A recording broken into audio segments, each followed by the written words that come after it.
Hi hello welcome to Lalitha power bricks. మనం ఈరోజు తాళగుర్జాల ఊరిలో ఉన్నాము. ఇక్కడ ఒక రైస్ మిల్ కడుతుళ్ళు.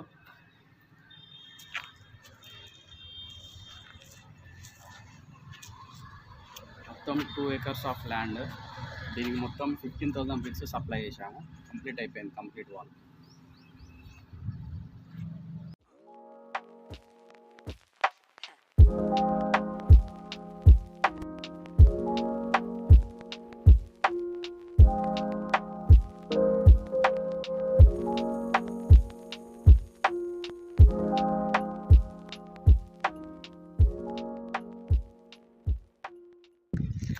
For more updates, subscribe to Lalita Power Bricks.